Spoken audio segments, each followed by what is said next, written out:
मोदीला काय म्हटलं होतं? मोदी म्हणे बालक है और शरद पवार तेरा बाप है. हे त्याचे स्टेटमेंट पाहून घ्या.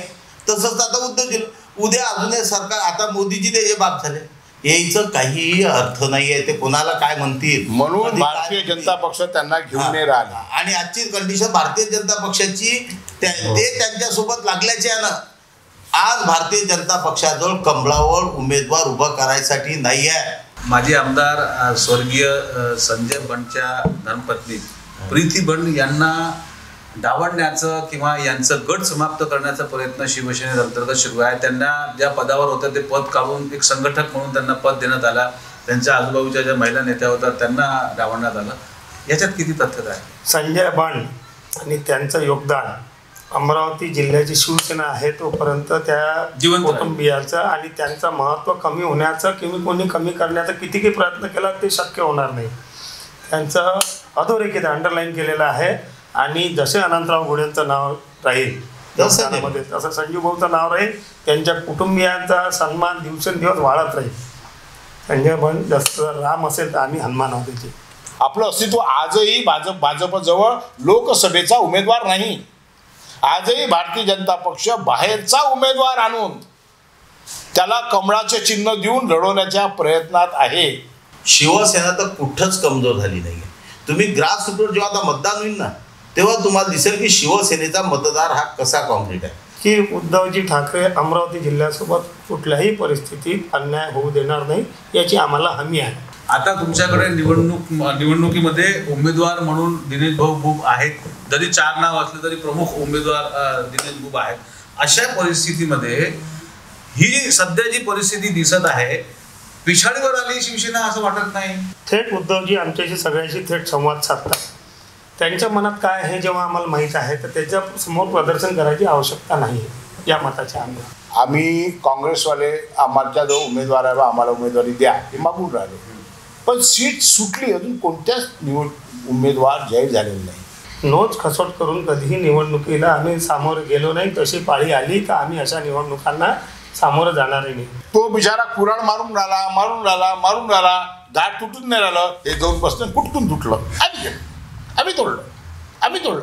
काहीही जिल्ह्यात एकही मोठा प्रोजेक्ट नाही. तुम्ही अडसोळांच्या विरोधात काम केलं होतं मला माहिती आहे. कोणाची मी कामच केलं नाही. त्याची अशी रेशी कर. तुम्हाला कधी शिवाय दिल्या नाही त्यांनी? नाही, त्याची अशी रेशी कर. तुम्हाला नाही सध्या त्याचं लक्ष आमदार खासदार मंत्र्यावर आहे. अच्छा, माझीवर नाही आहे. एखाद्या नगरसेवक माजी नगरसेवकाच्या म्हणण्यानंतर केल्या गेला हे त्यांचा फोन जातो, हे उद्घाटन नाही करायचं आणि दुसऱ्याची तो बोर्ड लागतो. हनुमान चालीसा, अरे तुमचा विषय आहे का? लोकांना तुम्हाला कशाने निवडून दिलं? लोकांना तुम्हाला आमची कामं करायला निवडून दिलं. नमस्कार, मी आहे अनिल आणि आपण आज पाहत आहात आपण अमरावती मंडलचं यूट्यूब चॅनल मंडल न्यूज.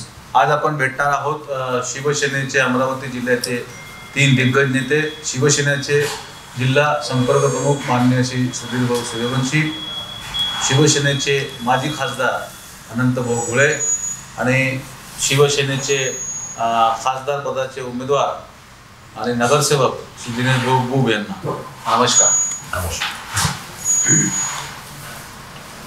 आचारसंहिता घोषित झालेली आहे. काल अमरावती लोकसभेची निवडणुकीची तारीख, मतदानाची तारीख पण घोषित झालेली आहे.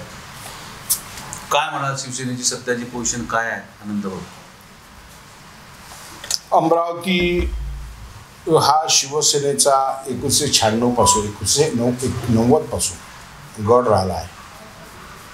आम्ही 1990 पासून या ठिकाणच्या निवडणुका सातत्यानं जिंकत आलो आहे. लढत नाही जिंकत आलो आहे. 1991च्या निवडणुकीत आमचे 2 आमदार निवडून आले. 1991 मध्ये आम्ही खासदारकी लढली. माननीय स्वर्गीय प्रधानमंत्री राजीव गांधीच्या निधनानं निवडणूक थोडी पलटली म्हणून आम्ही थोड्या मतानं पराभूत झालो.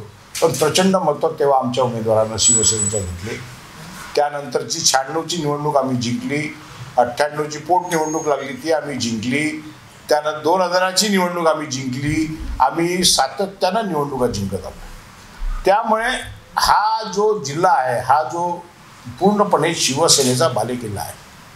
माननीय शिवसेना प्रमुख बाळासाहेब ठाकरे यांच्या पत्नी मीनाताई, तिचं माहेर अमरावतीत आणि माननीय उद्धव साहेबांचं ठाकरेंचं आजोळ या ठिकाणी आहे आणि त्याच्यामुळे त्या सगळ्या धोरणानं या अमरावती जिल्ह्यावर शिवसेनेचं वर्चस्व आहे आणि अमरावती जिल्हा हा शिवसेनेचा जिल्हा आहे हे संपूर्ण महाराष्ट्राला आणि देशाला माहिती आहे. त्यामुळे याही वेळेस या निवडणुकीला लोकसभेला आमचा पूर्णपणे दावा आहे. कारण गेल्या कित्येक वर्षापासून या ठिकाणी कमळही नाही आणि पंजाही नाही. फक्त शिवसेना ठाकरे कुटुंब, मग ते माननीय शिवसेना प्रमुख बाळासाहेब ठाकरे असो, उद्धवजी ठाकरे असो, निवडणुकीच्या या तुटीफुटीमध्ये आमचं चिन्ह गेलं असेल हरकत नाही, पण आमचा शिवसैनिक जागेवर आहे, आमचा शिवसैनिक एका ठिकाणी आहे आणि त्याच्यामुळे ही देखील लोकसभेची निवडणूक ही शिवसेनेनंच लढवावी या मताचा आमचा संपूर्ण कार्यकर्ता आहे आणि त्या दृष्टिकोनातून आमच्याकडे 1-2 नाही 4 उमेदवार, सक्षम उमेदवार आमच्याकडे आहे. पक्षानं सांगितलं हा नाही हा सक्षम उमेदवार आहे आणि ही निवडणूक जिंकण्याची पूर्ण तयारी इतकं असताना सुद्धा मग महाविकास आघाडीमध्ये अमरावतीला शिवसेना सध्याच्या परिस्थितीमध्ये सर्वात जास्त कमजोर का दिसत आहे आणि अमरावतीपासून तर नॅशनल मीडियापर्यंत ही गोष्ट छापून आलेली आहे. ही बातमी सर्वीकडे आलेली आहे, प्राथमिक बातम्या आलेल्या आहे की अमरावती सीट शिवसेनेनं सोडली आहे आणि काँग्रेसला दिली आहे आणि अमरावती जिल्ह्याच्या काँग्रेसच्या नेत्या यशोमती ठाकूर यांनी 6 महिन्या अगोदर उद्धव साहेबांना कन्व्हिन्स केलं की ही सीट शिवसेनेने काँग्रेससाठी सोडावी आणि जवळपास सोडल्यासारखी आहे. मग ही परिस्थिती का? मला असं वाटते की शिवसेनेचे सन्माननीय पदाधिकारी आहे, जिल्हा संपर्क प्रमुख सुधीर सूर्यवंशी आणि सहसंपर्क प्रमुख दिनेश बुब हे पक्षाच्या बॉडीवर काम करतात, पक्षाच्या लेवलवर काम करतात, पक्षाने यांच्या नियुक्त्या केलेल्या आहेत. त्यामुळे ही स्थिती काय आली हे अधिक चांगल्या पद्धतीने सांगू शकतो. सुधीर भाऊ आपण काय म्हणाल? शिवसेनेची स्थिती एकदम भक्कम आहे. तुम्ही प्रत्येक गावात नेते इकडे तिकडे गेले हो, नेत्यांना काही फरक नाही पडला, पण ते शिवसैनिक प्रत्येक गावातला शिवसैनिक शाखा प्रमुख जिथ्या तिथं. आम्ही आता याच्या पहिलीच आमची चर्चा होऊन जाऊ द्या, त्या निमित्तानं आम्ही प्रत्येक गावात आम्ही चाचपणी केली आहे. पेपरवाले काय देतात, कारण कसं आहे ज्याचं सरकार आहे त्याच्या बाजूने पेपर देतात आणि आमचा जो आहे आज तुम्ही जर पाहिलं तर ज्या फुटा ज्या पडल्या आहेत, जसं आमचं याच्यातलं काही लोक गेले म्हणतात, भाऊ आमच्या याच्यातलं कोणी पदाधिकारी गेला नाही, पदाधिकारी सोडा. माझा प्रश्न तोच आहे, विदर्भात सगळ्यात कमी फूट अमरावती जिल्ह्यात झाली. अमरावतीचा कोणताही मोठा नेता उभाटाला सोडून गेला नाही किंवा मूळ शिवसेनेला सोडून गेलं नाही. असं असताना सुद्धा आणि ही वास्तविक परिस्थिती आहे, मला मान्य करावं लागेल तर ही सीट काँग्रेसला का सुटली किंवा सध्याची परिस्थिती दिसते, आपण एका मिनिटासाठी मान्य करूया तर नाही सुटली काँग्रेसला, पण सध्याच्या परिस्थितीमध्ये शिवसेनेचा कोणताही मोठा नेता 3 महिन्यात अमरावतीला येऊन गेला नाही. उद्धव साहेब ठाकरे किंवा शिवसेनेचे मोठे नेते प्रत्येक लोकसभा निवडणुकीला, मी माझ्या आयुष्यात पत्रकारितेच्या आयुष्यात 5 मोठ्या निवडणुका पाहिल्या आहे लोकसभेच्या, प्रत्येक लोकसभेच्या निवडणुकीत शिवसेनेचा प्रचाराचा नारळ विदर्भातला अमरावतीतून फुटत होता. याची सुरुवात अमरावतीतून येत होती. ज्या दिवशी माजी लोकसभा अध्यक्ष माजी मुख्यमंत्री श्री मनोहर जोशी यांचं स्वर्गवास झालं, त्या दिवशी उद्धव साहेब बुलढाणाला प्रचाराची सुरुवात करणार होते. ती सुरुवात बुलढाण्याला का होत होती, अमरावतीला का होत नव्हती? कसं होतं, बुलढाणा यवतमाळ ह्या 2 सीट्स शिवसेनेच्या ज्या रनिंग सीट्स आहेत, जिथे शिवसेनेचा खासदार, ह्या तर सर्व क्लिअर होतं की त्या शिवसेनेला भेटणार, उद्धवजींना भेटणार. पण इथं आमचा रनिंग खासदार नव्हता. मागच्या वेळेस दुर्दैवानं थोड्याशा 25,000 मतानं इथे आमची खासदारकी गेली, म्हणून इथे आमचा क्लेम थोडा कमी झाला. मग क्लेम कशावर असते, आता याचे काँग्रेसचे 3 आमदार आहे म्हणे इथे, त्याच्यामुळे त्यांची क्लेम वाढला. परंतु काँग्रेसजवळ 3 आमदार जरी असले तरी खाली सुधीरजी, मी तुम्हाला मधातच थोडं थांबवतो. ही परिस्थिती 25 वर्षापासून आहे. शिवसेनेचा आमदार, एखादा आमदार असताना इथे 5 निवडणुका लढल्या गेल्या, 5 मधून 4 जिंकल्या गेल्या. 4 वेळा अमरावतीमध्ये 5 मधून शिवसेनेचा खासदार राहिला. बरोबर. अनंत गुळे इथे 3 वेळा निवडून आले, यांनी 4 निवडणुका लढल्या, 1 निवडणूक ते फक्त हारले. असं सगळं असताना, चित्र असताना ह्या वेळेस तुमची संपर्क प्रमुख म्हणून नियुक्ती झाली आणि अमरावती शिवसेनेच्या इतिहासात किंवा शिवसेनेच्या एकंदरीत इतिहासात शिवसेना फुटल्यानंतर पहिल्यांदा स्थानिक नेत्याला संपर्क प्रमुख पद देण्यात आलं. तुम्ही संपर्क प्रमुख पद घेतल्यानंतर किंवा तुमची नियुक्ती झाल्यानंतर शिवसेना कमजोर झाली, ही सीट इतक्या सहजासहजी आपण म्हणजे तुम्ही शिवसेनेने ती सोडून दिली असं वाटत नाही का? आम्ही अजिबात सोडून दिली नाही. शिवसेना तर कुठंच कमजोर झाली नाही. तुम्ही ग्रासरूटवर जेव्हा आता मतदान होईल ना तेव्हा तुम्हाला दिसेल की शिवसेनेचा मतदार हा कसा कॉन्क्रीट आहे. जसं या जिल्ह्यातला तुम्हीच बोलले की कुठला मोठा नेता गेला नाही, तसा या जिल्ह्यातला कुठला शिवसैनिकही उद्धव बाळासाहेब ठाकरेला सोडून गेला नाही. वातावरण एवढं भयानक आहे की आता तुम्ही जर गेलात मेळघाटच्या बैरागडला जरी गेला किंवा इकडे कुठल्याही कोपऱ्यात जरी गेलात तुम्ही तरी त्या गावात शिवसेनेचा शाखाप्रमुख तिथले मतदार हे आजही जिथच्या तिथं आहे. आम्ही आता मुक्काम शिवसैनिकाच्या घरी लोक शिवसेनेसोबत आहेत. शिवसेनेचं नियोजन लोकसभेच्या दृष्टिकोनातून कमजोर पडलं. इथले स्थानिक नेत्याची गटबाजी पाहून उद्धव ठाकरेंच्या समोर ही सीट त्यांनी सोडली अशी एक माहिती आहे. शिवसेनेत जर गट असते आता आमच्या विचार तर कुठलाच गट नाही. आम्ही सर्व एकत्र अनंतराव आमचे नेते यांच्या विचारात आम्ही सर्व काम करतो आणि ज्या हिशोबानं पक्षाची बांधणी सुरू आहे. आता तुम्ही एक लहान उदाहरण तुम्हाला सांगतो मी. आम्ही मुक्काम शिवसैनिकाच्या घरी कार्यक्रम घेतला. अनंतराव प्रत्येकाच्या इकडे ज्या एरियात जायचं त्या एरियात गेलेत, दिनेश भुपई गेलेत, तिकडे प्रदीप बाजळ गेलेत. शिवसेनेची जेवढी आहे ते सर्वजण हे प्रत्येक जण शिवसेना बांधणीच्या कामाला. आता झालं काय, अडसुळे गेले कित्येक वर्षापासून होते, तो माणूस मधातूनच पळून गेला, त्याचा काही संबंध नव्हता इथं. पण ते पळून गेल्यावर जे भाऊ घराचं जर आळं असं फिरलं असलं तर त्या बांधकामासाठी तर प्रयत्न लागतात ना. उद्धवजीनं ते बांधकाम करायसाठी मला जे मतलबी लोक होते, जे ठेकेदारी लोक होते ते त्यासोबत गेले.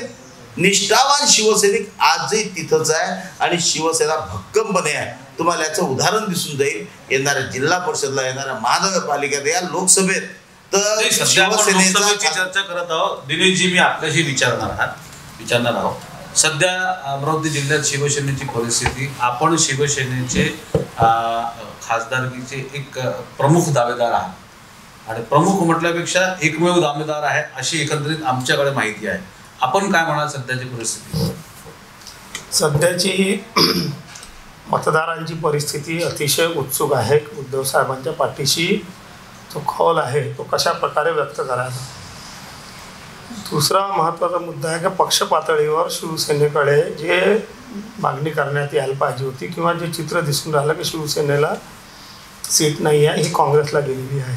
हे चित्र जरी वरवर दिसत असलं तरी सन्माननीय उद्धवजी ठाकरे हे अमरावती मतदारसंघाला घेऊन किती गंभीर आहे हे आम्हाला माहीत आहे. आणि जेव्हा उद्धव साहेबांपर्यंत हा विषय आहे तर तो विषय त्यांच्यापर्यंतच राहील, ते खालीपर्यंत येणार नाही. आम्हाला इतका आत्मविश्वास अनंतराव गुढे आहे आणि हे यांच्या वतीनं मी बोलतो की उद्धवजी ठाकरे अमरावती जिल्ह्यासोबत कुठल्याही परिस्थितीत अन्याय होऊ देणार नाही याची आम्हाला हमी आहे. ते बघ, आतापर्यंत ही सीट ज्या पद्धतीनं आक्रमक पद्धतीनं आपण समोर जायला पाहिजे, शिवसेना आचारसंहिता घोषित झालेली आहे, काल निवडणुका घोषित झाल्या आहेत, एकंदरीत 26 एप्रिलला आपल्याकडे मतदान आहे, फक्त 30 दिवस शिल्लक आहे. आक्रमकपणा म्हणजे काय? आक्रमकपणा म्हणजे ज्या प्रकारे म्हणजे काय, आम्ही तिथं मोर्चे घेऊन ज्या प्रकारे, जसं मला तो काळ आठवतो जेव्हा आनंदराव अडसुळांची उमेदवारी इथे डिक्लेअर झाली होती किंवा आनंदराव अडसुळ इथे पहिली निवडणूक लढणार होते त्यावेळेस 6 महिन्या अगोदर शिवसेनेने ती सीट डिक्लेअर केली होती. मला तो काळ आजही आठवतो. स्वर्गीय सोमेश्वर पुसदकर आणि दिनेश भूम यांनी त्या उमेदवारीला विरोध केला होता आणि आम्ही आमच्या वृत्तपत्रात तो इंटरव्ह्यू पण आणि तो विरोध पण प्रकाशित केला होता. एक शिवसेना ती होती 6 महिन्या अगोदर आपण निवडणुका लढला जेव्हा, तेव्हाही उमेदवारी किती लवकर डिक्लेअर झाली. आता तुमच्याकडे निवडणुकीमध्ये उमेदवार म्हणून दिनेश भाऊ भूम आहेत, जरी 4 नाव असले तरी प्रमुख उमेदवार दिनेश भूम आहेत. अशा परिस्थितीमध्ये ही जी सध्याची परिस्थिती दिसत आहे, पिछाडीवर आली शिवसेना असं वाटत नाही? एक क्षमा मागतो आपली, मीडियाला सेन्सेशन पाहिजे. हो, सेन्सेशनल शिवसेनेच्या बाबतीत काही घडलं नाही, हा सगळ्यात महत्त्वाचा विषय.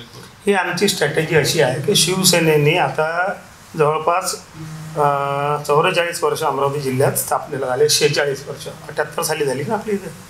46 वर्षाची परिपक्वता शिवसेनेमध्ये आलेली आहे.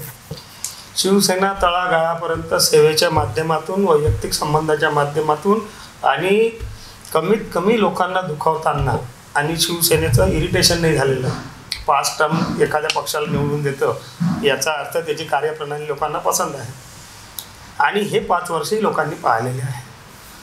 ही कार्यप्रणाली निश्चितपणे लोकांना पसंत येणारी नाही असा माझा दावा आहे. नाही, तुम्ही 2 मिनिटं आता सेन्सेशन याच्यासाठी नाही आहे की पक्षप्रमुखांपर्यंत अमरावती जिल्ह्याच्या कोणालाही लॉबिंग करता त्रयस्थाची आवश्यकता नाही आहे. लक्षात घ्या. थेट उद्धवजी आमच्याशी सगळ्यांशी थेट संवाद साधतात. त्यांच्या मनात काय आहे जेव्हा आम्हाला माहीत आहे तर त्याच्या समोर प्रदर्शन करायची आवश्यकता नाही आहे या मताच्या आम्हाला. तुम्हाला आक्रमकता तुम्हाला शक्ती प्रदर्शन करायची आवश्यकता नाही. गटतट पहिल्यापेक्षा कमी झालेले आहे, वास्तविकता आहे. त्याचं एक कारण पक्ष कमजोर झाला आहे. नाही तर आतापर्यंत विदर्भावर सौतेला व्यवहार केला वरच्या नेत्यांनी किंवा ठाकरे परिवाराने. तुम्ही मान्य नाही कराल, आम्ही मीडिया सरळपणे मान्य करतो, उघडपणे म्हणतो. आज पहिल्यांदा जेव्हा शिवसेना फुटली तेव्हा इथल्या स्थानिक नेत्याला संपर्क प्रमुख पद देण्यात आला. याच्या अगोदर 35 वर्षापासून मी नाही पाहिलं का विदर्भातल्या कोणत्याही नेत्याला हे संपर्क प्रमुख पद देण्यात आलं. पण इतकं सगळं असताना ही सीट काँग्रेसला का सुटली याचं उत्तर नेमकं तुम्ही मला एक सांगा. एक आरोप कशाच्या, एक मिनिट, कसं आहे, आम्ही काँग्रेसवाले आम्हाला जो उमेदवार आहे आम्हाला उमेदवारी द्या हे मागून राहिलो. पण सीट सुटली, अजून कोणत्याच उमेदवार जाहीर झालेले नाही. आपण सीट सुटली असं कसं म्हणतो? त्याचा आधार असा आहे. नाही, कामाला प्रत्येक जण लागला. मी पुढे जाऊन असं म्हणतो का सुधीरनं या ठिकाणी सांगितलं, ठीक आहे ना, आम्ही पक्षबांधणीमध्ये आमचे पदाधिकारी थोडे कमी पडले असतील. पूर्वी एक मी उपजिल्हा प्रमुख, जिल्हा प्रमुख, बाकीच्या राज्यामध्ये संपर्क प्रमुख, मध्य प्रदेशमध्ये होतो, मी वर्ध्यामध्ये होतो संपर्क प्रमुख, खासदार म्हणून 15 वर्ष काम केलं. कदाचित त्या मानानं यावेळेसचे पदाधिकारी काम करण्यात थोडे कमी पडले असतील. ज्या पक्षांच्या ज्या अपेक्षा होत्या का बा इथं बूथ प्रमुख झाले पाहिजे, इथं BLO झाले पाहिजे, पक्षाच्या अपेक्षा होत्या, त्या पद्धतीनं काम नाही झालं. ठीक आहे, समजू शकतो काम नाही झालं. परंतु जेव्हा ही चर्चा झाली की बा काँग्रेसला सीट सुटली तेव्हा मला सगळ्यात पहिले धक्का बसला. मी म्हटलं असं कसं होऊ शकते. आणि जेव्हा मग आम्ही हा विषय ठामपणे असं म्हणू शकतो का ही सीट सध्या काँग्रेसला नाही सुटली? ठामपणे असं म्हणू शकतो ही सीट काँग्रेसला सुटलेली आहे. 2280 बूथ आहे अमरावती लोकसभेत. एकही बूथवर शिवसेनेचं काम नाही. काँग्रेसने काम सुरू केलं आहे. काँग्रेसचे बूथ ऐका ना, बूथ प्रमुखाच्या आमच्या हे तर जाऊ द्या, BLOच्या आहेत त्या प्रत्येक तहसीलला आमच्या गेल्या. प्रत्येक तहसीलला शिवसेनेच्या BLOच्या 6ही मतदारसंघात. एक आरोप दिनेशजीवर असाही होत आहे की दिनेशजी मागील 1 वर्षापासून ज्या प्रकारे फिरायला पाहिजे, संपर्क करायला पाहिजे, लोकसभेत निघायला पाहिजे तसे निघाले नाही. आणि एक स्वर असाही आहे का दिनेश भाऊ बाहेर निघाले नाही, जसं पाहिजे तशा पद्धतीनं त्यांनी संपर्क वाढवला नाही किंवा त्यांनी संपर्क केला नाही. त्याच्यामुळे ही सीट सुटण्याच्या मागे एक कारण तोही आहे. दिनेशजी याच्यावर काय म्हणतात? या प्रश्नाची असं समजून घ्या का मी आतुरतेने वाट पाहत. लक्षात घ्या, मला 1985-86 पासून पक्षाचं काम करताना मी मोठा झालो आहे. बरोबर 38-39 वर्ष मी पक्षाला आणि पर्यायाने समाजाला दिलेले आहे. आणि मी फक्त माझ्यापुरता समाजसेवक नाही तर माझ्या 4 पिढ्या सामाजिक क्षेत्रामध्ये गेलेल्या आहे. कधी आमचा एखादा व्यवसाय आणि आम्ही कुठं कामधंदा करून राहिलो असं चित्र तुम्हाला दिसलं. एवढ्या वर्षानंतर काम केल्यानंतर आमची सामाजिक क्षेत्रामध्ये काही ना काही एक अस्तित्व निर्माण झाले. ज्या अर्थी 300-400 लोक रोज आम्हाला भेटायला येतात तर आम्हाला जनसंपर्कासाठी दुसऱ्या ठिकाणी जाण्याची गरज आहे, त्याला आवश्यकता आहे. एक आमचं शिवसेनेचा गोतावळा आहे, मंडळाचा गोतावळा आहे, त्याच्या माध्यमातून सगळं सेवाभावी आमची जमात तयार केलेली आहे. आमच्या इतकं लोकांच्या संपर्कात या शहरातला जिल्ह्यातला एकही राजकारणी राहत नाही या मताचा मी आहोत. ज्याला अडचण आली, ज्याला दुःख आलं, ज्याच्यावर आपत्ती आली किंवा ज्याच्या घरी रुग्ण आहे, रुग्णविषयक कुठली अडचण आहे किंवा कौटुंबिक अडचणी आहे ते सोडवण्यासाठी 24 तास आमचा फोन चालू आहे आणि आमची यंत्रणा कार्यरत आहे. तुम्ही तिन्ही नेते शिवसेनेत जवळपास 35 वर्षापासून आहे. सगळ्यांचा कार्यकाळ कोणाचा 35 आहे, कोणाचा 45 वर्ष झाली. 78च्या शिवसेनेच्या संपर्कात असतात शिवसेनेच्या. तरी एक उमेदवार म्हणून किंवा तुम्ही 35 वर्षात नगरसेवकची सोडून कोणतीही मोठी निवडणूक लढले नाही. एक आरोप असाही होते की दिनेश बुब हे कन्फ्यूज लीडर आहे. ते कन्फ्यूज राहतात कोणती निवडणूक लढावी, कोणती निवडणूक नाही लढावी, किंवा लढावी तर मग कोणत्या पद्धतीने आक्रमकपणे लढावी. एक असा आरोप होत आहे तुम्हाला. हे तुम्ही पुन्हा म्हणाल तर सुधीरजींनी म्हटलं का सत्तेसोबत पत्रकार राहतात, हा पत्रकारांवर आरोप होत राहते, माझ्यावर झाला तरी मला काही हरकत नाही. तर दिनेश बुब कन्फ्यूज लीडर आहे, याच्यावर आपण काय म्हणाल? याही प्रश्नाची मी अनेक वर्षापासून वाट पाहत होतो.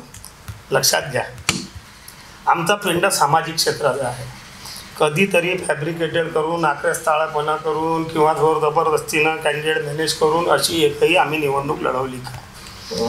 आमच्या आयुष्यामध्ये निवडणूक हे एखादा पळाव असू शकतो, सेवेचं एक साधन म्हणून आम्ही त्याच्याकडे नोच खसोट करून कधीही निवडणुकीला आम्ही सामोरे गेलो नाही. तशी पाळी आली तर आम्ही अशा निवडणुकांना सामोरं जाणारही नाही. आमच्या पॅरामीटरवर आम्हाला कुणालाही नाराज न करता, कुणालाही हक्क न मारता जर अशी निवडणूक मिळत असेल तर एक सेवेचं साधन म्हणून आम्ही त्याच्याकडे पाहतो.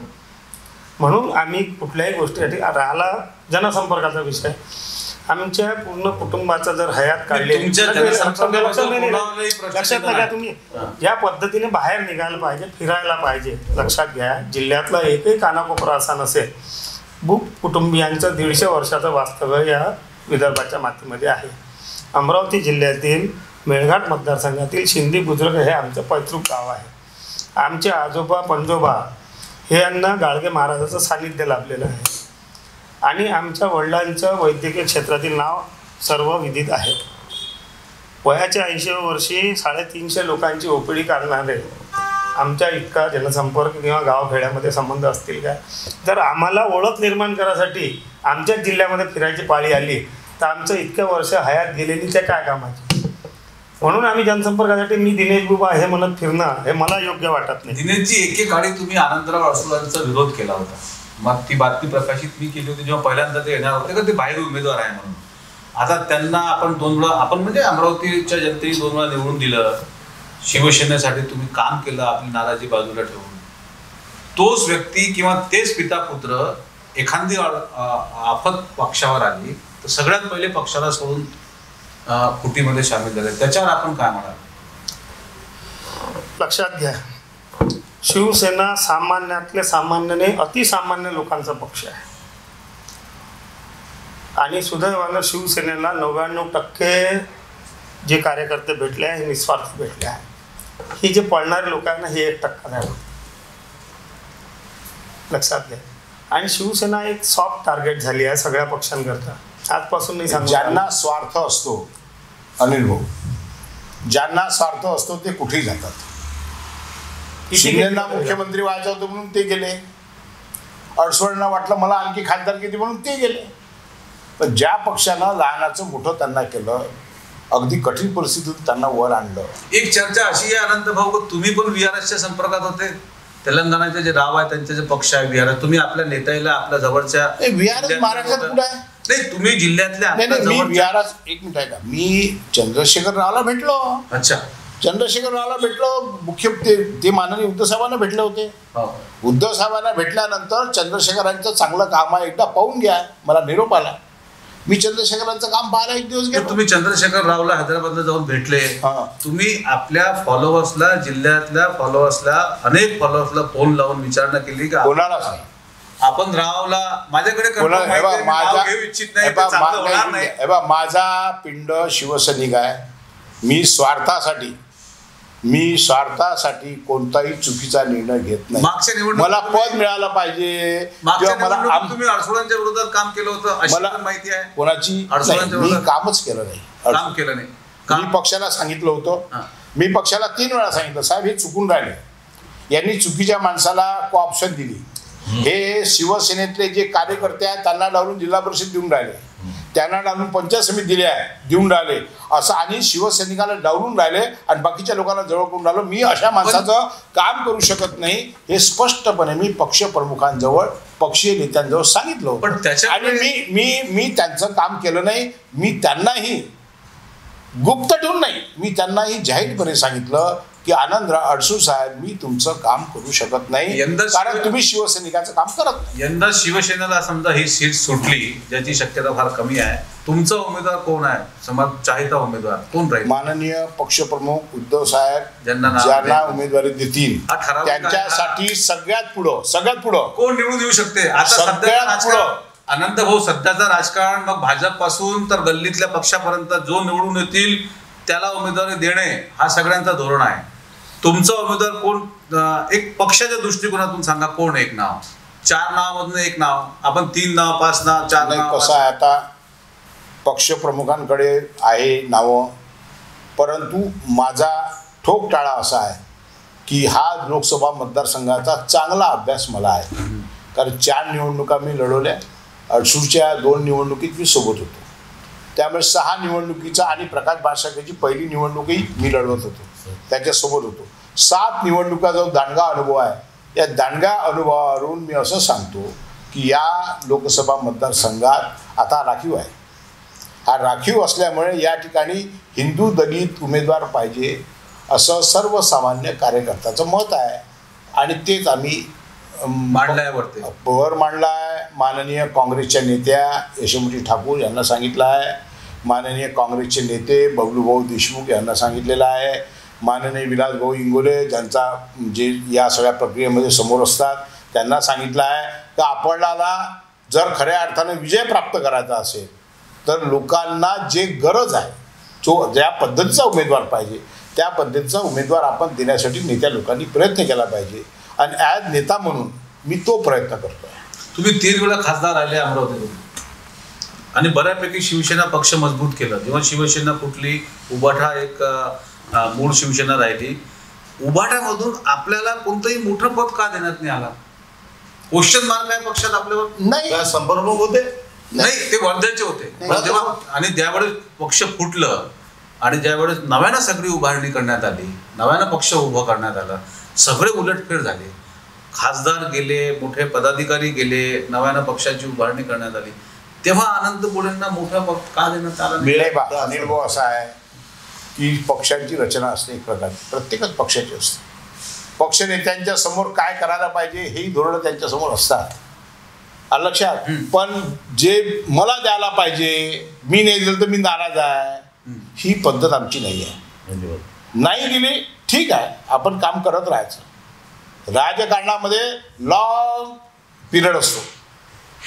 लहानशा गोष्टीनं नाराज होऊन घरी बसणं, लहानशा गोष्टीनं पाठीमागं होणं असं होऊ शकत नाही. ज्या पक्षाचा आपला पिंड आहे, ज्या पक्षात आपण जन्मलो, मी अनेक वेळा सांगितलं त्या पक्षात आपण मरू, राहू, अखंडपणे राहू. एखादं पद भेटेल नाही भेटेल, पदासाठी जगतच नाही ना. मी सुरुवातीच सांगितलं, पद मिळालं पाहिजे म्हणून जगायचं आहे, या पद मिळालं पाहिजे म्हणून पक्षात राहायचं आहे. हे अनंत गुढेचं धोरण नाही, हे अनंत गुढेचं धोरण नाही. अनंत गुढेचं धोरण आहे का जेव्हा जेव्हा पक्ष अडचणीत येईल, जेव्हा जेव्हा अडचणीत, तुम्ही सुरुवातीमध्ये सांगितलं की पक्षाचं काम नाही, पक्षात येऊ नये, पक्षाचं तू नाही. मला जेव्हा दिसलं पक्ष अडचणीत आहे तेव्हा आपण पक्षाच्या पाठीमागं उभं राहिलो पाहिजे. सगळ्या जगाला माहिती आहे दिनेश बुकचं माझं पटत नव्हतं. सुधीरजी, एक मिनिट, सगळ्या जगाला माहिती आहे दिनेश बुकचं माझं पटत नव्हतं, पण मी दिनेश बुकच्या साठी उमेदवार म्हणून मी दिनेश बुकच्या फाटी त्याच्यासोबत उभं राहिलो. आता पटते? उभं राहिलो, बिलकुल. पण म्हणजे माणूस आहे. दिनेश बुकला सीट मिळाली तर आपण काम करा. एक नंबर, सगळ्यात पुढं. कोणत्याही प्रकारच्या अपेक्षा न करता. आनंदरावची तशी कोणती अपेक्षा राहिली नाही, लक्षात. 2029 उमेदवारी अर्जामध्ये माझी सही राहील आणि पहिल्या सभेपासून तर शेवटला निकाल लागूच तर मी 2029 मध्ये हा मतदारसंघ ओपन होणार आहे लोकसभेचा. तेव्हा तुमची दावेदारी राहीलच. ते पक्ष ठरवतील. तुम्ही बडनेरा किंवा अचलपूर विधानसभा मागत आहात? मी सगळे मतदारसंघ माझ्या शिवसैनिकाला एक आरोप असा होत आहे, माजी आमदार स्वर्गीय संजय बंडच्या धर्मपत्नी प्रीती बंड यांना डावलण्याचं किंवा यांचं गट समाप्त करण्याचा प्रयत्न शिवसेनेअंतर्गत सुरू आहे. त्यांना ज्या पदावर होतं ते पद काढून एक संघटक म्हणून त्यांना पद देण्यात आला. त्यांच्या आजूबाजूच्या ज्या महिला नेत्या होत्या त्यांना डावलण्यात आलं. याच्यात किती तथ्यता आहे? अजिबात नाही. एक तर पहिला मुद्दा, संजय बंड हे शिवसेनेचे होते. शिवसेना बांधण्यात संजय बंडचा मोठा हात आहे. पण गट कधी नव्हता. हे जे कोणी गट गीट म्हणत असेल ना, तर ते गट गीट शिवसेनेत अजिबात चालत नाही. शिवसेना म्हणून संजय बंड होते, त्यांच्यासोबत आम्ही काम केलं. आज ज्या तुम्ही जे म्हटलं आहे त्यांना कुठेच बाजूला केलेलं नाही. पक्षाने त्यांचा इंटरेस्ट जिथे आहे बडनेरात, त्यांना ते बडनेरात जबाबदारी दिली आहे. पण जिल्हा संघटक म्हणून जे काय चेंजेस केले आहेत पक्षाने, ते महिला संघटक जे आहे ते महिला संपर्क वेगळ्या ज्यांनी ते केलं आहे, त्या मुंबईच्या आहेत जाधवताई, त्यांना जसं वाटलं तशा टाईपचं त्यांनी ते चेंजेस केले आहेत. महिला नेता म्हणून सगळ्यात मोठं नाव प्रीती बंडचं आहे. बरोबर आहे ना. आणि त्या इथे विधानसभेची निवडणूक लढली आहे, काही मोजक्या मतांना पडले आणि त्या ऍक्टिव्ह आहेत. त्यांनी एपीएमसी मध्ये ऍक्टिव्ह रोल निभावला एपीएमसी निवडणुकीत. मग मुंबईचे महिला नेता, मुंबई ज्यांना अमरावतीची काही माहिती नाही, ते आताही जर अमरावतीबद्दल असं सौतेला व्यवहार करत असेल तर तुम्ही लोक कमी पडता असं वाटत नाही काय? अजिबात नाही आहे. पद हे आज आहेत उद्या नाही, प्रत्येकाचे पद बदलत. पण तरी पद राजकारणात महत्वाचे असतात. आपण जर म्हटलं पद असलं तरी पदाचं आज उद्या चेंजेस होत असतात. आज वहिनी ज्या वहिनीकडे मेळघाटची जबाबदारी दिली आहे, वहिनीकडे बडनेराची जबाबदारी दिली आहे, त्याच्यामुळे त्यांची वहिनीवर अजिबात नाही. संजय बंड आणि त्यांचं योगदान अमरावती जिल्ह्याची शिवसेना आहे तोपर्यंत त्या कुटुंबियाचं आणि त्यांचं महत्त्व कमी होण्याचं किंवा कोणी कमी करण्याचा कितीही प्रयत्न केला ते शक्य होणार नाही. त्यांचं अधोरेखित अंडरलाईन केलेलं आहे. आणि जसे अनंतराव घोडेंचं नाव राहील योगदानामध्ये, तसं संजू भाऊचं नाव राहील. त्यांच्या कुटुंबियांचा सन्मान दिवसेंदिवस वाढत राहील. संजय बंड जसं राम असेल तर आम्ही हनुमान आहोत त्याचे. आम्ही विश्वपितामह जिल्ह्याच्या शिवसेनेचा संजय बंड सोबत काय केलं हे अनंतराव इतकं असून सुद्धा, इतकं प्रेम असून सुद्धा तुम्ही मुंबईच्या नेत्यांना हे सांगू शकले नाही तर त्यांना जे पद दिलेलं आहे, हे बघा, पदावरनं काढल्यावर कोणत्याही राजकीय माणसाचा अपमान होतो हे तुम्हाला स्वीकार करावा लागेल. आणि त्यांचं योगदान आहे, त्यांचा त्याग आहे, त्या ऍक्टिव्ह आहे. संजू भाऊ बदल झालाय ना, बदल झालाय. पण संघटक मी जिल्हा प्रमुख 4 वेळ होतो, अनंतराव होते, तुमची बढती झालेली आहे. नाही ना, काढली आम्हाला 4 वेळ. तुमची ऐका ना, पदावून काढली आहे असं नाहीये. मग आज काढलं म्हणून आपण नाराज व्हायचं का? एक विषय जे बोललात तुम्ही की इथं गट संपवायसाठी शिवसेनेत कोणता गट नाही. आणि हे कोणी शिवसेनेत तर खूप गटातट आहे. अजिबात सुधीरजी, मी शिवसेनेला 30 वर्षापासून शिवसेनेत आणि गटातट आहे, तितके गटातट मी कोणत्याच पक्षात पाहिलं नाही. आमच्या कोणता गट आहे आणि प्रत्येक ठिकाणी गटातट ते चालते. आता तर असं झालाय, आता हा कॉन्क्रीटचा शिवसेना जोड झालाय. अनंतर आमचे नेते संपला विषय. आम्ही ताकदीनं काम. बरं, एक दुसरा प्रश्न, मागील 3-4 वर्षापासून शिवसेनेचा कोणताही मोठा नेता सडकीवर उतरून कोणत्याही विषयावर आंदोलन करत नाही. नवीन आलेले पोरं सोरं जे आंदोलन करतात त्यांच्याच हातात नेतृत्व दिसतो. कधी सुधीर सूर्यवंशी, कधी अनंत गोळे, कधी दिनेश बुक जिल्ह्याच्या किंवा शहराच्या कोणत्याही विषयावर घेऊन सडकीवर आंदोलन करताना दिसत नाही. त्यांच्या नेतृत्वात तुम्ही समाविष्ट होऊन जातात इथपर्यंत ठीक आहे. मला सांगा, तुम्ही तिन्ही नेत्यांनी कोणता नाही तयार केलेले नाही. मला सांगा, उद्धव ठाकरे सारखे नेते ज्यांचं स्वास्थ्य इतकं खराब असो ते पूर्ण राज्यभर फिरत आहे, प्रत्येक ठिकाणी जात आहे, कोणत्याही विषयावर व्यक्त होतात, आंदोलन करतात, ते मोदींना उत्तर देतात, ते अजित पवारांना उत्तर देतात, ते शिंदेबद्दल टीका टिप्पणी करतात. कोणताही मोठा नेता मागील 2-3 वर्षापासून शिवसेनेच्या जिल्ह्यातलं सडकीवर उतरून आंदोलन करताना दिसत नाही. काँग्रेसचे इतके आंदोलन दिसतात. इव्हन भारतीय जनता पक्ष दिल्लीपासून गल्लीपर्यंत सत्तेत असून ते पण आंदोलन करताना दिसते. टॅक्सच्या मुद्द्यावर तुमचं आंदोलन नाही, जिल्ह्यातल्या कोणत्याही विषयावर आंदोलन नाही, जिल्ह्यातले मोठे मोठे कामं पेंडिंग आहे त्याच्यावर तुमचं कोणत्याही मोठ्या नेत्याचं आंदोलन नाही, स्टेटमेंट नाही, निवेदन नाही. आम्ही संत झालेली ऐका ना, या जिल्ह्यातलं एवढं मोठं बीडीएल कारखाना आला, तो पळून नेला. आताची गोष्ट, आम्ही तिच्यावर आंदोलन सुरू आहे. आम्ही MIDCला त्याची नोटीस दिल्या. फिनले मिल बंद झालं त्याच्याबद्दल बोलतोय. आम्ही डापका रेल्वे बंद झाली त्याच्याबद्दल बोलतोय. आम्ही शकुंतला रेल्वे बंद झाली, मेळघाटात आम्ही खूप मोठं त्याचं आंदोलन केलं, डापका रेल्वे. आम्ही या प्रत्येक गोष्टी शिवसेना करते. राहिला तर अनंतराव किंवा मी किंवा दिनेशजी, आम्ही रस्त्यावर उतरतो. जे आमचा पदाधिकारी आहे, जसं आमचा इथला एखादा उपजिल्हा प्रमुख कोणी कुठलं आंदोलन केलं त्याच्या आंदोलनात आम्ही असतो सोबत. आता प्रत्येक गोष्ट आम्हीच केली पाहिजे. मग हे नवीन पोरांनी काय करायचं? ते पण नेतृत्व तुमचं जर सिनियरचं आमचं नेतृत्व असतेच ना, आम्ही जिथे सिनियरचं काम आहे तिथे सिनियर. जसं आज मी तुमचे इंटरव्ह्यू मी घेऊन राहिलो, माझ्याकडे भरपूर स्टाफ आहे, पण तुमचं इंटरव्ह्यू मी का घेऊन राहिलो? त्याचं कारण आहे ना. 1 मिनिट डिस्टर्ब. प्रत्येक वृत्तसंकलनाला संपादक जातो नाही, पण अशा लक्षात घ्या. अशा संपर्क प्रमुखांच्या आदेशान्वये आणि आंदोलनाची एक लेवल असते. प्रत्येक आंदोलनामध्ये जर मोठे नेते उतरले तर अनावश्यक गोष्टीला अति व्हॅल्यू. उद्या गुटखाच्या बद्दल आंदोलन झालं, एखाद्या पॉपच्या बद्दल आंदोलन झालं, ते आंदोलन त्या पद्धतीने हाताळावं लागेल. त्यासाठी संपर्क प्रमुख एवढं नेते जाणं योग्य नाही आहे. काय आहे की 2.5 वर्ष सरकार आमचं होतं, 2 वर्ष सरकार आमचं असल्यामुळे आंदोलनाचा प्रश्न होता सरकारच्या विरोधात जाणं. पण सरकार एकदम आमचं फुटलं, शिवसेना फुटली. अर्थात एवढी मोठी शिवसेना फुटली म्हणून सगळ्याला धक्का लागला, सगळ्या शिवसैनिकाला धक्का लागला, कार्यकर्त्याला धक्का लागला. उद्धव साहेबांची तब्येत तेव्हा बरी नव्हती, परंतु तरीही तुम्ही म्हणता की शिवसेना आंदोलन केलं नाही, खालच्या कार्यकर्त्याने केलं. आम्ही महानगर प्रमुखानं जरी एखादा कार्यक्रम लावला तरी आम्ही सगळे हजर असतो. तुम्ही त्यांच्या कार्यक्रमात हजर असता का हजर असतो? तुम्ही मोठ्या विषयावरही कधी व्यक्त होत नाही. आता महानगरपालिकेतला कचऱ्याचा विषय असो, टॅक्सचा विषय असो, आम्ही त्या कार्यक्रमाला प्रत्येक ठिकाणी हजर. तुम्ही त्यांच्या कार्यक्रमात जाऊन आणि नेते म्हणून आम्ही एक गोष्ट लक्षात घ्या की जेव्हा शिवसेनेचे पदाधिकाऱ्यांच्या नियुक्त्या केल्या जातात, आता महिलाच्या नियुक्त्या झाल्या, युवा सेनेच्या नियुक्त्या झाल्या, तुम्ही बदलणाऱ्या पूर्ण नवीन नियुक्त्या होणार आहेत तुमच्या पातळीवर जिल्ह्यातल्या ज्या आता काही चेंजेस होत असतात. चांगला जर एखादा काम करणारा असेल त्याला आपण घेतलं पाहिजे. विधानसभेसाठी काही तयारी आहे तुमची? आतापासून 3-4 महिन्यावर विधानसभा निवडणुका ठेपल्या आहेत. आमची 4 महिन्यानंतर सर्व पक्ष बांधणी दिसत आहे. पक्ष बांधणी तर एवढी सुंदर आहे. तुम्ही मला आता पूर्ण उमेदवारांची छाननी झालेली आहे. 2 महिन्यानंतर विधानसभाची तयारी सुरू होईल. विधानसभेच्या सीट्स कोणत्या भेटतील तिच्यावर आमचं डिपेंड आहे. परंतु आमच्या 8ही विधानसभेत आमचे उमेदवार, तुम्ही आता मला विचारा, मी 8ही विधानसभेत उमेदवार तुमच्या वतीने उत्तर देतो. अनिल भाऊ, गमतीचा विषय नाही नाही. पक्ष बांधणी अनंतर तुम्ही या गोष्टीला कबूल करायला लागेल. एवढी मजबूत आहे का आमच्या पक्षातील नेते पूर्ण जिल्ह्यामध्ये आज आम्ही नेते सप्लाय करून आलो ना भाऊ. मला सांगा, डॉक्टर कोंडे पूर्वाश्रमीचे कोण आहे? शिवसैनिक. प्रकाश भारसाकडे पूर्वाश्रमीचे कोण आहे? शिवसैनिक. बच्चू कडू कोण आहे पूर्वाश्रमीचे? शिवसैनिक. सांगा. मग याचा अर्थ शिवसेना सोडल्यावर नेता मोठा होते काय?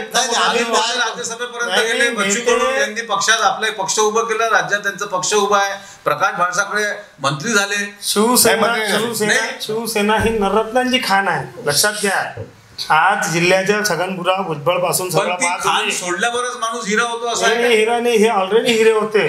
परंतु या लोकांच्या महत्वाकांक्षा म्हणा, राजकीय परिस्थिती म्हणा, याच्यातून हा राजकीय प्रवाह आहे का.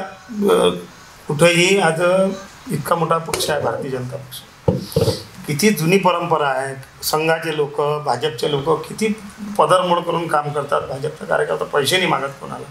त्या कार्यकर्त्याला न्याय देऊ शकत आहे का? तुम्ही बाहेरून आयात करावे लागत आहे. तुम्ही अनिल भाऊ हे म्हणता भारतीय जनता पक्षाजवळ एकापेक्षा एक पट्टीचे कार्यकर्ते आहे. का नाही दिली भाजपनं त्यांना राज्यसभा? का नाही दिलं त्यांना मंत्रीपद? का भाजपला अमरावती विधानसभेसाठी बाहेरचा आयात करायला लागतो? काय मिळालं भाजपला? जिल्हा भाजपनं तर सगळं बाहेरच जमा केलं. दिल्लीपासून तर खालपर्यंत पाहतो. नाही, भारतीय जनता पक्षाजवळ स्वतःचा कार्यकर्ता नाही, लक्षात ठेवा. 1 मिनिट आहे का. मागच्या 2019च्या निवडणुकीमध्ये भाजपचं कोणीही निवडून आलेलं नाही. सगळे उमेदवार एक जर आमदार सोडले तर या जिल्ह्यात जर बांधणी होती तर या जिल्ह्यात बांधणी असूनही बाकीचे कोणी सगळे आमदार त्यांचे विरोधात पडले आहे. लक्षात, भाजपला आपलं नेमकं अस्तित्व काय याची जाणीव आहे. आपलं अस्तित्व आजही भाजपजवळ लोकसभेचा उमेदवार नाही. आजही भारतीय जनता पक्ष बाहेरचा उमेदवार आणून त्याला कमळाचे चिन्ह देऊन लढवण्याच्या प्रयत्नात आहे. एवढा मोठा भारतीय जनता पक्ष आहे. माझा तुमच्या प्रश्नाला विषय धरून दिनेश बुबले भाजपची ऑफर आली आहे. मला असं वाटतं दिनेश बुब असं करणार नाही. आली आहे का विचारणार? नाही.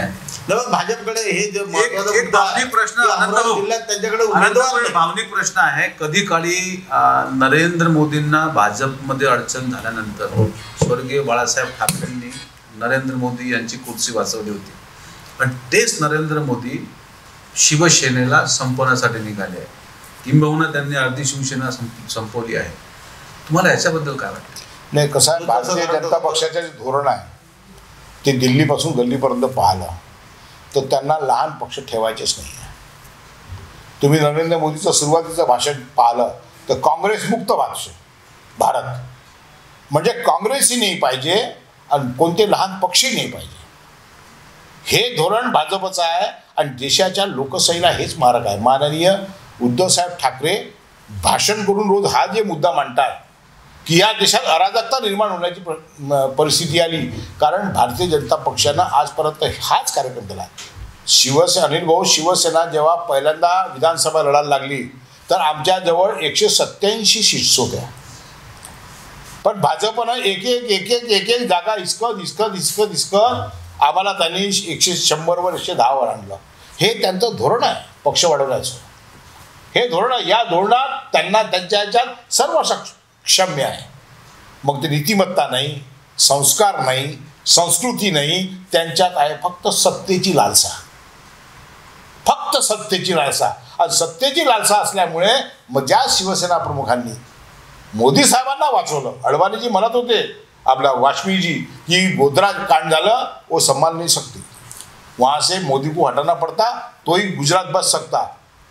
शिवसेना प्रमुखांनी सांगितलं नहीं, वो है करके ताकत की काम हो रहा है. शिवसेना प्रमुखांचा विश्वास होता पण तो विश्वासघात त्यांनी केला. उद्धव साहेब जे सांगतायत की आम्हाला सांगितलं, मला सांगा ना, माननीय उद्धव साहेब 3 वेळा जाहीरपणे सांगत होते की आम्हाला यांनी मुख्यमंत्र्यांचा शपथ दिला होता, तो यांनी ऐकला नाही. काय केलं आता काय केलं? आता तो मुख्यमंत्री नाही पण तेव्हा शिवसेना संपली पाहिजे हा विडा त्याने उचलला. कारण शिवसेना हिंदुत्वाचा मुद्दा जो या देशामध्ये घेतला तो सर्वप्रथम शिवसेनेने घेतला आणि तो हिंदुत्वाचा मुद्दा जर हिसकायचा असेल तर शिवसेना संपवणं गरजेचं आहे. हे भाजपचं राजकारण आहे आणि या देशातल्या लोकांनाही शिवसेना हिंदुत्वाच्या मुद्द्याला बाजूला ठेवून सध्या अजिबात नाही, बिलकुल नाही. महाविकास आघाडीची निवडणूक ही भारतीय जनता पक्षानं दिलेल्या धोक्यातून तयार झालेली आहे. याचा अर्थ शिवसेनेचे प्रिन्सिपल्स, शिवसेनेचे तत्व, शिवसेनेचं धोरण. काल जर तुम्ही पाहिलं तर राहुल गांधीची सभा त्या ठिकाणी आल्यानंतर शिवसेना भवनाच्या समोर स्वातंत्र्यवीर सावरकरांचं गीत वाजवलं गेलं. बरोबर. आमचा त्यांनाही संदेश आहे, आमची हीच भूमिका आहे. जयस्तुते हे गीत त्या ठिकाणी वाजलं गेलं. शिवसेनेने हिंदुत्व सोडलं नाही, पण जे हिंदुत्वाच्या नावावर ज्यांनी बाजार मांडला आहे त्यांना धडा शिकवला पाहिजे. म्हणून शिवसेनेनं हे धोरण स्वीकारलं आहे. निवर्तमान खासदारांच्या कामाला एक माजी खासदार म्हणून तुम्ही कसे पाहता? नवनीत राणांच्या कामाला किंवा त्यांच्या कार्यकाळाला 5 वर्षाच्या एक माजी खासदार म्हणून तुम्ही 3 वेळा खासदार राहिले, या जिल्ह्यातले भरपूर विकास कामं तुम्ही आणले. निवर्तमान खासदाराला तुम्ही कसे पाहता? कसं आहे, सगळ्यात पहिल्यांदा तर खासदाराचं मला कळत नाही की माणूस बेरजेचं राजकारण करतो. याला जवळ घे, याला जवळ घे, याला जवळ घे, याला दुखवू नका, त्याला बोलवून घे, हे विरोधाचं राजकारण करतात. याला शिव्या दे, त्याला शिव्या दे, त्याची अशी रेशी कर. तुम्हाला कधी शिव्या दिल्या नाही त्यांनी? नाही, त्याची अशी रेशी कर. तुम्हाला का? तुम्हाला नाही, सध्या त्याचं लक्ष आमदार खासदार मंत्र्यावर आहे. अच्छा, माझीवर नाही. माझीवर नाही आहे, येईन ना माझीवरती हळूहळू. तो याला शिवाय दे, त्याला शिवाय दे. दुश्मन तयार करणारा लोकप्रतिनिधी मी पहिल्यांदाच पाहिला. तरी सक्सेस आहे. एक मिनिट. तरी म्हणजे अनेक वर्ष त्यांचे ते ह्याच्यातच गेले, म्हणजे पालकमंत्र्याला बालकमंत्री म्हणून इथपासून म्हणजे अर्धे 2-2.5-3 महिने यातच गेले. उद्धव साहेबांनी 2-3 वर्ष ते येणंच केले. मग आता काय, जे जिल्ह्यात विकसित प्रोजेक्ट होते ऑनलाईन पाईपलाईनमध्ये होते, विमानतळ पाईपलाईनमध्ये होतं, ते ना काय बंड्याचा कारखाना प्रतिभाताई पाटलाने आणला आणि पाईपलाईन मध्ये होतं. म्हणजे तो बिचारा कुराड मारून राहिला, दाट तुटून नाही राहिलं, हे जाऊन बसलं कुठून तुटलं, आम्ही तोडलं. काहीही जिल्ह्यात एकही मोठा प्रोजेक्ट नाही, कोणताही प्रकल्प नाही. उलट याच्यापूर्वीचे जे कारखाने या ठिकाणी यायला पाहिजे होते तेही वापस गेले. प्रतिभाताई पाटलांनी जे आणले होते कोणती. आता मला सांगा, रेल्वे गाड्या हे तर दरवर्षी सुरू होत असतात. रस्त्याची, आता रस्त्याची जबाबदारी यांनी काय घ्यायला पाहिजे ते नितीनजी गडकरी आहे, करून राहिले, सगळ्यांचा पाठिंबा आहे. मग त्यांनी रस्ता केला का आपण एखाद्या महानगरपालिकेतला मंजूर झालेला रस्ता एखाद्या नगरसेवक, माजी नगरसेवकाच्या म्हणण्यानं जर केल्या गेला, हे त्यांचा फोन जातो, हे उद्घाटन नाही करायचं, आणि दुसऱ्याची तो बोर्ड लागतो, दुसऱ्याची तो बोर्ड लागतो. त्यामुळे माजी खासदार म्हणून मी जिल्ह्यामध्ये अनेक कामं केली. पवन ऊर्जा प्रकल्प आम्ही सुरू केला. या ठिकाणी होती की नाही लोकांना विंड पॉवर कळत नव्हतं. सगळ्या ठिकाणी आकाशवाणी केंद्र होतं, अकोल्यात होतं, जळगावमध्ये होतं, यवतमाळ होतं, अमरावतीमध्ये आकाशवाणी केंद्र नव्हतं, आम्ही आकाशवाणी केंद्र केलं. हा बायपासचा रस्ता आमच्या काळामध्ये बाहेरून झाला, जो शहरात होता, नॅशनल हायवे नंबर 6. आम्ही जी कामं आहे ती पटपट, पण गाव पातळीवर आम्ही खूप कामं केली. लोकांना माझ्या गावात काय झालं, अनेक सांस्कृतिक भवनं बांधले, अनेक समाजाची भवनं बांधली. अमरावतीमध्ये तुम्ही बांध गांधी, या गांधीनगरमध्ये आम्ही सुतार समाजाचं भवन बांधलं, बाकी मोठी बिल्डिंग बांधली छान चांगली. त्या ठिकाणी शाही समाजाची भिंत बांधली, ते गोरोबा कुंभार भवन बांधलं कुंभार समाजाचं, पाहून घ्या. ते तेली समाजाचं भवन बांधलं काँग्रेस नगरमध्ये. हे कुठं काम आहे? 50 लाख दिए, 100 लाख दिए, अरे काम कुठं आहे? काम नाही साहेब, नुसत्या घोषणा आहे. या गेल्या महिन्याभरापासून जे उद्घाटनं झाले, भूमिपूजनं झाले, हे भूमिपूजनं झाले इथंच थांबले. माझी सर्व जनतेला विनंती आहे की भूमिपूजनाचे दगड तुम्ही आता संपले, बस झालं. तर आचारसंहिता लागली, आचारसंहिता उद्या लागून राहिली, तुम्ही आज भूमिपूजन करून राहिल्यावर तुम्हाला 5 वर्ष होते ना. हो, तुमच्या जो 5 वर्ष होते ना, 5 वर्षात तुम्ही लाखोनी शिव्यांचे लाखोनी वाड्यात फिरले. उद्धव साहेबांचे तिथं मला सांगा, खासदाराचं काम आहे का की तिथं जाऊन हे हनुमान चालीसा वाचायचं? देशात कधी घडलं का हे असं? हनुमान चालीसा, अरे तुमचा विषय आहे का? लोकांना तुम्हाला कशाने निवडून दिलं? लोकांना तुम्हाला आमची कामं करण्यासाठी निवडून दिलं. हनुमान चालीसा वाचायला मी तिथं हे जे गलिच्छ राजकारण केलं गेलं, लोक कंटाळले आहे या सगळ्या गोष्टीला. मी खासदार होतो, 10 सिक्युरिटी बगर सिक्युरिटीने फिरलो 15 वर्ष या जिल्ह्यात. एकही पोलीस नव्हता.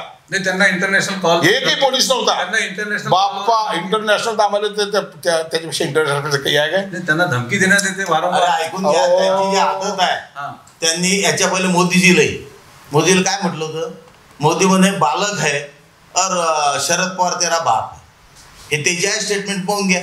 तसंच आता उद्या अजून सरकार, आता मोदीजी त्याचे बाप झाले, यायचं काही अर्थ नाही आहे. ते कोणाला काय म्हणतील म्हणून भारतीय जनता पक्ष त्यांना घेऊन नाही राहिला. आणि आजची कंडिशन भारतीय जनता पक्षाची ते त्यांच्यासोबत लागल्याचे आहे ना. आज भारतीय जनता पक्षाजवळ कमळावर उमेदवार उभा करायसाठी नाही आहे. आज भाजपजवळ उमेदवार नाही, हे परिस्थिती आहे. एवढा मोठा तुम्हाला माहित नाही, तुम्ही तुमची सगळ्यात महत्वाची गोष्ट मी सांगितली. आणि शिवसेनेच्या खासदारांचे सगळ्यात महत्त्वाचं काम की 5 टर्म शिवसेनेचा खासदार असताना कधीतरी समाजामध्ये दुफळी निर्माण करण्याचं काम अनंतराव गोळे किंवा शिवसेनेच्या खासदारांनी केलं आहे. कधीतरी कोधोन समाजामध्ये भांडणं लावून स्वतःची पोळी शेकाचं काम केलं आहे का? कधीतरी संस्कार विरहित असे उद्योगधंदे, कामधंद्यांना, पब संस्कृतीला चालना दिली आहे का? कधीतरी एखादा दारूचं दुकान लागलं, त्या गोष्टीला, वरलीचं दुकान लागलं, त्या गोष्टीला समर्थन केलं आहे का किंवा पाठीशी लागतं? शिवसेना आक्रमक आहे, परंतु लोकांच्या न्याय हक्कासाठी आहे. चुकीच्या कामाला शिवसेनेच्या कुठल्याच लोकांनी कधीही प्रोत्साहन दिलं नाही. शिवसेनेचा खासदार असताना लोकांच्या, व्यापाऱ्यांच्या, सर्वसामान्यांच्या, नोकरशाहांच्या मनामध्ये भीती नव्हती, छोटा मोठा दरारा होता. आजचं चित्र हे पहा कशा कोण्या दिशेने चाललं आहे. लोकप्रतिनिधींमध्ये कधी टोकाचे भांडणं होते काय? तुमच्या काळात सुनील भाऊ देशमुख होते, कधी तुमचे भांडणं झाले काय? झाले असं शाब्दिक चकमक, ते सुसंस्कृत जिल्ह्याच्या लोकांना चांगलं अच्छा. गवई साहेबांसोबत अनंतराव गुळे खासदार असताना गवई साहेब गव्हर्नर होते, प्रतिभाताई पाटील राष्ट्रपती होत्या. कधीतरी टोकाचे काँग्रेसचे, शिवसेनेचे भांडणं झाले काय? कोण इतर पक्षांचे? इतकं सगळं असून जगाचा सगळ्यात मोठा पक्ष त्यांना तिकीट का देत आहे? त्यांच्यावर कॅन्डिडेट नाही. जगा हे दुर्दैव आहे. त्या पक्षाचं विनिंग कॅन्डिडेट पाहिजे. त्यांचं विनिंग कॅन्डिडेट. हो साहेब, भाजपाची परंपरा राहिलेली आहे.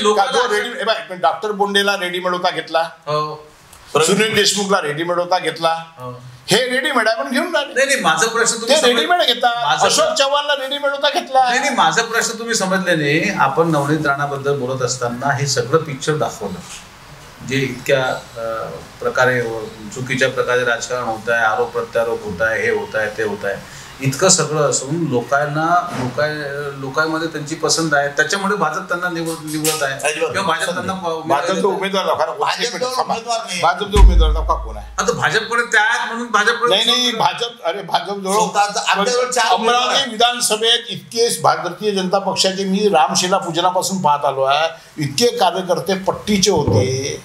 तो किरण पातुरकर बिचारा किती चांगला कार्यकर्ता आहे. त्यांना तर विधानसभा भेटणार आहे. नाही मागच्या विधानसभेत किती चांगला कार्यकर्ता. दिनेश सूर्यवंशी किती चांगला कार्यकर्ता होता. अखिल भारतीय विद्यार्थी परिषद पासून काम केलं. तो रवी खाटे इतकं चांगला पण या चांगल्या कार्यकर्त्याला सोडून काँग्रेसच्या कार्यकर्त्याला उमेदवार करणं हे भारतीय जनता पक्षाची परंपरा आहे. ती निवेदिता चौधरी आहे, रवी कडू सर आहे, बदली हुई भाजप. ते ही परंपरा आहे. हे नवीन भाजपमध्ये तर बस अरे आम्ही 70,000 करोड रुपयाचा घोटाळा जाहीरपणे सांगणारे. आदल्या दिवशी माननीय देशाचे प्रधानमंत्री मामूली माणूस नाही, एखादा नड्डा चड्डा नाही, देशाचे प्रधानमंत्री सांगतात कि 70,000 करोड़ का घोटाला एनसीपी ने महाराष्ट्र में किया है, उसकी सजा उनको भुगतनी होगी. दुसऱ्याशी संपलं. आदर्श घोटाळा बोलले माननीय प्रधानमंत्री जाहीरपणे सभेमध्ये की आदर्श घोटाळा केला और आदर्श घोटाले वालों की जेल में जानी तय है असं म्हटलं. ते दुसऱ्या अरे या देशात ऐकाव कोणाचं. प्रधानमंत्री जर एवढं खोटं बोलत असतील ऐकाव कोणाचं. विश्वास आला नाही सामान्य माणसाला प्रधानमंत्र्यांवर. अशी स्थिती निर्माण झाली आहे. त्याच्यामुळे उमेदवारच नाही यांच्याजवळ. आता माझा शेवटचा प्रश्न आपल्या तिघांना, ही सीट महाविकास आघाडी संयुक्तपणे लढत आहे. राष्ट्रवादी काँग्रेस आणि शिवसेना तिन्ही पक्ष फुटलेले आहेत. काँग्रेस सोडली, काँग्रेसही फुटलेली आहे, काँग्रेसचे नेते काही गेले आहेत. अशा अवस्थेमध्ये ही सीट समजा तुमच्या मते ही सीट शिवसेनेला मिळून झाली, माझ्या मते ही सीट काँग्रेसला मिळून झाली, समजा ही सीट काँग्रेसला किंवा राष्ट्रवादीला मिळाली तर शिवसेना त्याच ताकदीनं काम करेल ज्या ताकदीनं स्वतःसाठी काम करेल. बिलकुल बिलकुल बिलकुल माननीय उद्धव साहेबांचा माननीय उद्धव साहेबांचा आदेश जो असेल त्या दिवशीनं पहिल्या दिवसपासून तर निवडणूक संपेपर्यंत शेवटच्या दिवसापर्यंत बस बिलकुल जोही उमेदवार दिला जाईल तो काँग्रेसचा असो, राष्ट्रवादीचा असो किंवा महाविकास आघाडीच्या उमेदवारासाठी मी माझ्या बाबतीत स्वतः माझ्या बाबतीत स्वतः सांगतो. तुम्हाला बाकी लोकांवर विश्वास नाही आहे. पण असं आहे प्रत्येकाचं तुम्ही जसं म्हणता मग काम नाही झालं. ठीक आहे. तर मित्र हो, हे होते शिवसेनेचे अमरावती जिल्ह्याचे नव्हेच तर विदर्भातले 3 मोठे नेते. माजी खासदार अनंत पुढे, शिवसेनेचे संभाव्य उमेदवार श्री दिनेशजी भूप आणि शिवसेनेचे जिल्हा संपर्क प्रमुख श्री सुधीर सूर्यवंशी. आपण यांच्यासोबत गल्लीपासून तर दिल्लीपर्यंत, नवनीत राणापासून तर मोदीपर्यंत सगळ्या विषयांवर बोललो आणि मला असं वाटतं आपण मोकळ्यापणे यांची मुलाखत घेतली. यांचा आजही दावा आहे सीट अमरावती लोकसभा सीट ही शिवसेनेला सुटणार आहे. येत्या 4-5 दिवसात या सगळ्या गोष्टी स्पष्ट होईल. आपण पुन्हा यांच्यासोबत सीट डिक्लेअर झाल्यावर बसू. आपण पाहत राहा मंडल न्यूज. धन्यवाद.